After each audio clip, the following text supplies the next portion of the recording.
Hello guys, good morning. So magandang araw at magandang Lunes po sa inyong lahat. So magkakaroon po tayo ng live demonstration for today regarding po dito sa aming device na 25 unit farad power factor corrector or power saver, and we have also the 50 unit farad. So ang i-demo po natin for today is ito pong plancha, electric water kettle, rice cooker, ito pong aking portable na water heater, and then also ito pong ating portable na oven toaster or portable manual oven toaster. Hindi ho kasi siya pwede sa mga digital no, na oven toaster. Pwede lang po sa ganito. Hindi rin ho pwede sa induction cooker. May induction cooker din ho kasi ako. So, ang gagawin po natin ay bubuksan po natin itong ating demo kit. Ito po yung representation ng connection po natin sa bahay. Kaya hindi ho bawal magkabit ng power saver device kapag po nasa loob ng bahay. Huwag lang po sa labas. So, illegal po yun. Pag nagkabit na po kayo sa labas, jumper na ho ang tawag doon. So, ito po yung representation ng bahay natin. We have the volts reader, ampere, and then watts reader. So, dito po, pag sinaksak natin yung appliances, ay makikita natin kung ilang wattage ang nagagamit ng bawat appliances na nakikita nyo po sa aking harapan po ngayon. And then, gagamitan po natin itong ating 25 unit farad na may saksakan po dito sa likod. At makikita po natin kung ano po yung reduction ng wattage pag ginamitan po natin itong ating power saver device. So, meron din po ako ditong bumbilya. So, ito po, mga saksakan po yan sa bahay ninyo. And then, ito pong ating switch. And then, itong ating bumbilya na 100 watts po yan. So, ang unahin po muna natin na i-demo ay itong ating bumbilya na 100 watts. Okay? So, pag in-on po ninyo yan, makikita po ninyo medyo nagba-blurred lang po, no? So, that is 104 watts. Ibig sabihin, hindi po stable yung aking kuryente dito sa bahay. Okay? So, pag ginamitan po natin, ito pong ating 25 unit farad, pwede nyo pong isaksak any outlet in your house. So, ano lang po ito, plug and play. So, meaning, pag iyan po ay sinaksak po ninyo sa bahay, try po natin, any outlet, plug and play lang po. Yung pong inyong 100 watts ay magiging 75 watts na lang po. Okay? So, ganun po ang natitipid ng kanyang kuryente. Ito po yung kanyang 25 unit farad. So, subukan naman po natin yung ating 50 unit farad. Ito pong 50 unit farad, maganda po ito kung meron kayong ref, meron kayong aircon, split type or window type, meron kayong mga freezer, no? Meron po kayong malaking tindahan, maganda po ito dahil ito po ay magandang ikabit doon po mismo sa breaker. So, papakita ko lang po doon sa comment section kung paano po ito i-install sa breaker kasi mas maganda po na i-install po ito na may parallel socket connection sa inyong mga breaker. So, tanggalin po natin yung ating 25 unit farad, okay? At isaksak po natin itong ating 50 unit farad na device. So, plug and play lang din po ito. Pero advisable nga po, mas okay na ikabit nyo po doon sa may parallel connection socket sa inyong bahay. So, makita nyo po, from 100 watts, naging 46 watts na lang po yung ating consumption ng kuryente. So, ganun po yung natitipid po natin. So, kung nakasaksak po ito, ay maganda po siyang gamitin. Okay, so patayin na po natin. Okay, so bunutin po muna natin.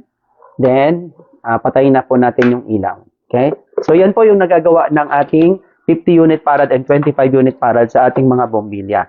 Ngayon, ang gagawin po natin ay ito po yung aking saksakan ng plancha. Ayan, makita nyo naman. Ito po, no, para makita nyo naman na yan po ay nakakonect po dyan.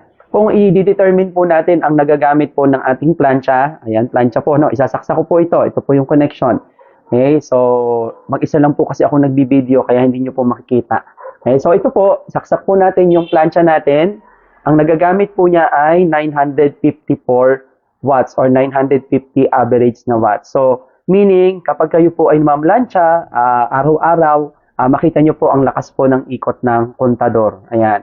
So, ayan po, no? So, ang gagawin po natin, dahil ito pong ating 25 unit farad ay naka-design for resistive appliances, yung mga umiinit, tatry po natin na idirekta pong isaksak po dito, yung ating 25 unit farad, and then, saksak po natin sa outlet. From 950 watts, ito na lang po ang magagamit po niya. Ayan. So, naging 60 watts lang po. No? 950 watts to 60 watts lang po yung ating plancha. No? So, ibig sabihin, pag ginagamit nyo po yung inyong plancha ay makakalesen po talaga. So, possible po na maka-reduce po ng electricity bill. So, dito po kasi sa aming device, hindi po namin sinasabi na bababa po agad ang inyong electricity bill. Bagkos, mamamaximize nyo po ang usage ng iyong kuryente and eventually, kapag ginagamit nyo po lagi itong aming 25 unit farad sa mga resistive appliances, posible po talaga na bumaba po ang inyong electricity bill. Okay, so yan po yung sa plancha. Okay, so subukan naman po natin dito sa ating, tawag po dito sa ating electric water kettle. Okay, so ito po yung aking electric water kettle. Ayan, ayan. So ito po yung saksakan. Okay, pakita ko na lang po, no? So isasaksak ko po. No? Saksak po natin kung ano po ang magagamit ng ating electric water kettle. Mapansin nyo po, nasa 1,380 or 85 watts po ang nagagamit po ng ating electric water kettle. Ayan po, naka-on po siya, yung pong kulay orange. Ayan po, no? So, ganyan po, no? Kung magpapainit po kayo ng water ng within 3 minutes, yan po ang nagagastos po ng inyong electric water kettle. Isa po sa pinakamalakas kumonsumo ng kuryente, no, sa atin pong bahay. So, ang gagawin po natin, isasaksak po natin dito sa ating 25 unit farad. Ito. At tingnan po natin kung ilan po ang mababawas from 1,360 watts. Ito na lang po ang magagamit po niya. Okay? So, yan, naka-on din po. No, ayan, naka-on din po siya. 63 watts na lang po ang nagagamit. Kaya lang po, ang aking disclaimer lang po dito sa ating mga electric water kettle, halimbawa, nagpainit kayo ng water, pag nakadirekta po sa socket, aabutin lang po yan ng, kung isang cup na water is mga 90 seconds lang po or mga 1.5 minute. Pero kapag ginamitan nyo po nitong aming power saver device, it will take 3 minutes. So magdodoble po yung oras ng pagpapainit nyo ng tubig. Pero ang wattage nyo po ay 63 watts lang po. Kahit yan po ay times 3 nyo, 63 times 3, mga 189 watts lang po, no? Instead of 1,300 plus kanina na watts, no?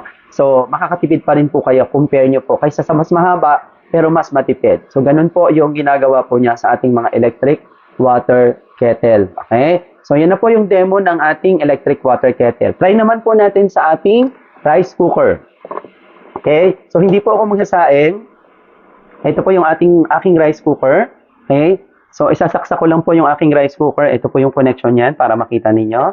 Okay, so yan po. So, ang gagawin po natin, sasaksak po natin yung ating rice cooker. Tingnan po natin kung ilan po ang magagamit niya. Kapag po in-on po natin, siyempre hindi pa po siya naka-on, i-on ko po yung rice cooker. Ayan, i-on ko po yung rice cooker. So, nasa 695 watts po yung nagagamit. Okay? Pero dito po sa rice cooker, mas maganda po kung gagamitin nyo yung ating 25 unit farad kapag after na po nakumulo ang inyong sinaing. Kasi po meron po itong heating delay. So advisable po na pag kumulo yung inyong sinaing, tsaka nyo lang po gamitan itong ating 25 unit farad na resistive appliances. Bakit? Kasi from 690 watts or 696 watts, kapag po yan ay ginamitan po natin ng 25 unit farad, okay? So, isaksak po ulit natin dito, direkta. Okay, yan po. And then, ito naman po yung ating sasaksak ulit. No? I-on po ulit natin. Yan na lang po ang magagamit po niya. Nasa 60 watts na lang po. No? So, from almost 700 watts, 60 watts na lang po ang magagamit po ninyo after po na kumulo yung pong inyong sinaing. So, ganyan po yung ating demonstration ng sa rice cooker. Kasi ito naman po talaga yung malimit nating gamitin sa bahay.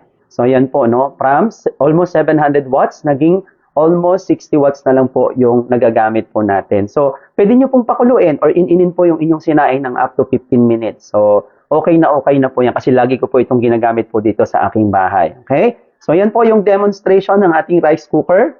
Sunod naman po natin is yung ating portable water heater. Okay? Ito po yung aking portable water heater kasi wala po kasi akong water heater sa aking shower. So, ito po yung ginagamit ko, yung pong aking, tawag dito, portable, no? Nabibili po ito sa Ace Hardware, no? So, pag sinaksak ko po yan, tingnan po natin kung ilan po ang makukonsume.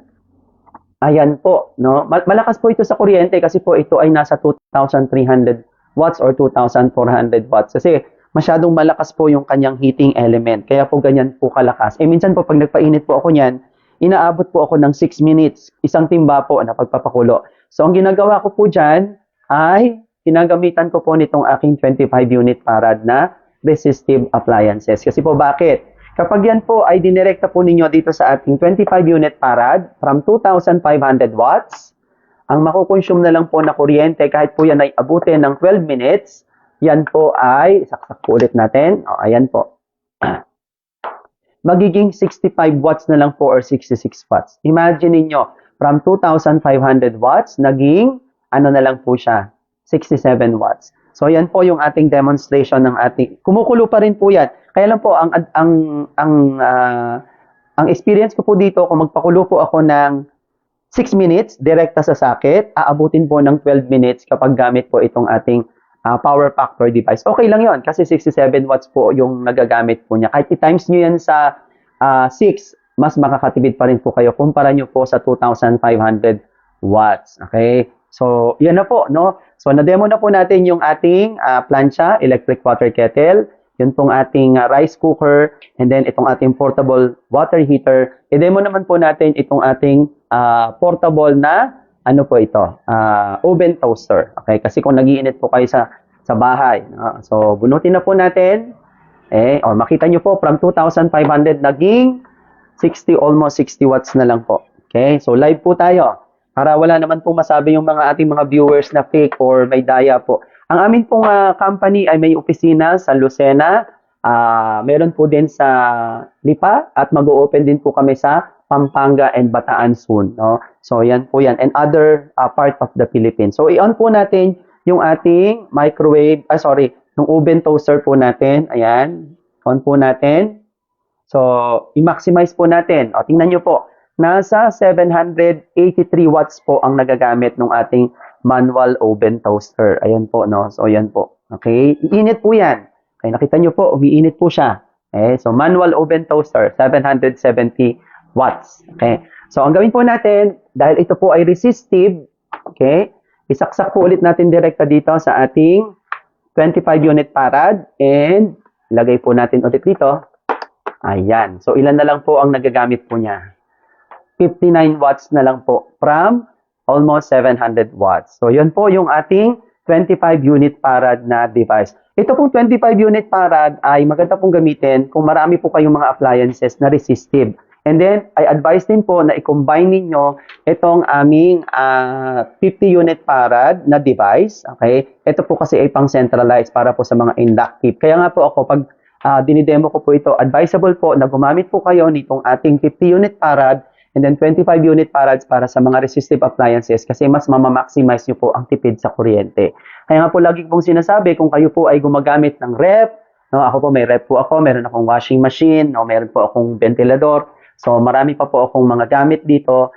And kung bibili po tayo ng mga appliances na pampakonsumo ng kuryente na dahilan ng pagtaas ng ating electricity bill, why not bumili rin po tayo ng gadget or appliances na pampatipid naman po sa kuryente. Okay? So, kailangan nyo po ito, no?